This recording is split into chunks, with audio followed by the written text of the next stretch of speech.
So, what is the church? It's a question that sounds simple, right? But the theological roots go way deeper than most of us realize. And honestly, they're often misunderstood. In this explainer, we're going to dig into its true origin and its real calling, moving past the headlines to get to its core identity. I mean, let's be real, you've probably asked this yourself. It feels like the church is constantly under a microscope, always facing criticism. And look, some of it is fair, some of it maybe not so much. But either way, you just can't ignore it. And that is the real question we're trying to answer here. We're going to try and look past all the noise, all the controversies, to really understand what the church is meant to be at its very foundation, according to its core texts. Okay, so here's our roadmap. We're going to start with the criticism, then trace the church all the way back to its divine origins. We'll define its core identity, its mission, and then finally, we'll see what it all means for you and me personally. First up, beyond criticism. You know, the source material is pretty clear on this. The church is made up of what it calls saved sinners. So it's an imperfect community, right?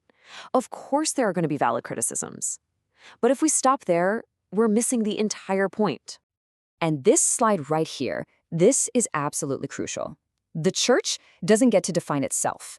It doesn't get its meaning from society or even from its own members.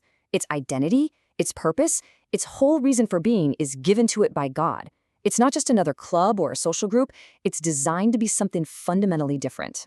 Okay, let's move on and see how this all connects. We're looking at the origins of the church. And what's so interesting is that it wasn't some kind of plan B. It was woven into a divine plan right from the very beginning. This timeline lays it out so well. The original plan, a perfect community between God and humanity. When that was broken by the fall, God didn't just scrap the project. Nope. Instead, a new phase began with the call of Abraham, not just for his own sake, but to form a people who would be a channel of blessing for all the nations. The church is born right out of this redemptive mission. So we've seen the origin story, but what is the church's fundamental identity today? Well, this next section, God's human story, gives us a really profound and kind of beautiful answer. Now check out this quote from the theologian Edward Schillebeeckx. He says that if Jesus is God's divine story, then the church is God's human story. Think about that. It's the community of actual people who carry, live out, and share that divine story throughout history. What a powerful way to look at it. Now, to help us really wrap our minds around this human story idea, the Bible uses all sorts of rich metaphors, but out of all of them, there are two that really stand out as absolutely essential to understanding what the church is. Just two. And how they fit together, well, that's the key to the whole thing. The first image is the body of Christ. And this isn't just some poetic phrase. It's describing a living, breathing reality. Jesus is the head, the source of life and direction, and individual believers are all the interconnected parts. Every part is different, every part has a job to do, but they're all unified in one single body. The second image is the people of God. This connects right back to that timeline we saw earlier. It really emphasizes that the church is a community that's defined by a call from God and held together by a covenant relationship, just like ancient Israel was. It highlights the shared identity and this big collective mission in the world. So how do these two big ideas fit together? This is where it gets really cool.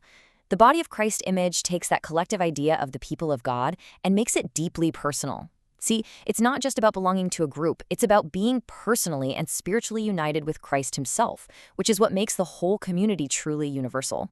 So if that's the church's identity, what is it supposed to actually do? Okay, let's move to section 5, a dual calling. It turns out the church really exists in two fundamental modes.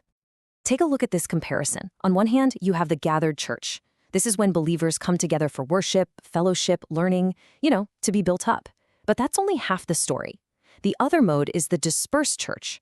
This is where those same people are scattered out into the world for mission, for service, for witness.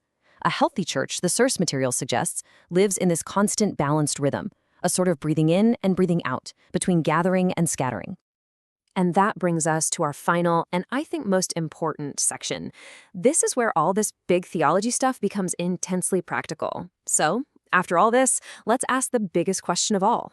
Who or what is the church, really? And here it is. This is the bottom line.